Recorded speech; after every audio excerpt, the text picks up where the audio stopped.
À l'heure où l'intégrité territoriale du pays est menacée par la guerre d'agression rwandaise qui sévit à l'est de la RDC, on gaillardir les connaissances des acteurs qui interviennent dans la sécurisation de la population et de leurs biens s'impose comme une évidence. Après Kinshasa, l'atelier de formation sur la gouvernance sécuritaire, à la base, s'est invité à Matadi. 4 jours d'intenses travaux avec de formateurs attitrés du ministère de l'Intérieur ont permis à près de 300 membres des comités provinciaux et locaux de sécurité participant à ces assises lancées le 6 mars dernier par le gouverneur de province, Grace Nkwanga Maswangi Bilulo, d'acquérir de bonnes pratiques sur la gouvernance sécuritaire afin de mieux connaître, prévenir, anticiper, appréhender, dissuader et protéger les populations de cette province. Honoré d'être parmi les premiers bénéficiaires de cette formation, l'autorité de province, Grace Nkwanga Maswangi Bilulo, a dans son mot de bienvenue tout en remerciant son autorité de tutelle pour cette marque de considération envers son entité, invité les participants à mettre en application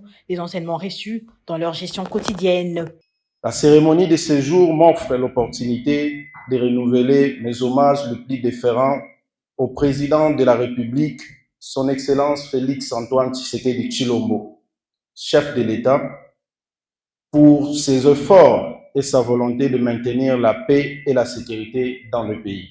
Aux participants d'en faire bon usage dans vos services respectifs pour le bien suprême de notre pays en général et de notre province en particulier. En cette journée qui vient sceller cette formation, les animateurs de la territoriale ont eu droit à une intense vulgarisation de textes légaux ayant trait à la gouvernance sécuritaire, notamment le décret numéro 22/44 du 6 décembre 2022, ainsi que 2 arrêtés portant modalité de fonctionnement de ces comités. Le patron de la sécurité de la territoriale, qui a officiellement lancé cette vulgarisation, souligne l'importance des textes légaux en vigueur et appelle à la tenue régulière des réunions de comités de sécurité dans toutes les entités. Mesdames et messieurs,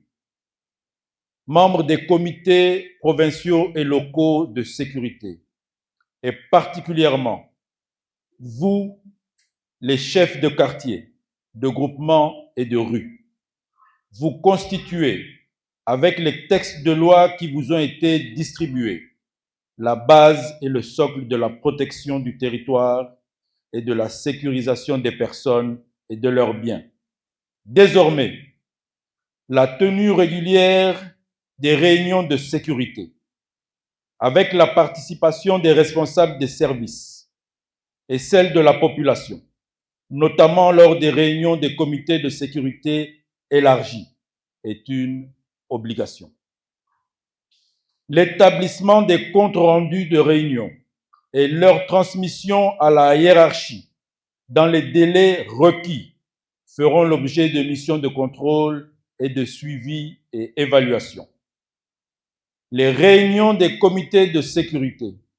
doivent être préparées et conduites suivant les dispositions pertinentes du décret et des mesures d'application. Cette formation, qui va s'étendre sur toute l'étendue du pays, a le mérite d'être la matérialisation du 2e pilier du programme d'action du gouvernement portant sur la sécurisation et la protection de populations tel que pensé par le chef de l'État, Félix-Antoine Tshisekedi Tshilombo. Au terme de cette cérémonie, les attestations de participation à cette formation ont été remises aux participants, en premier lieu au gouverneur de province et son vice, avant la traditionnelle photo de famille.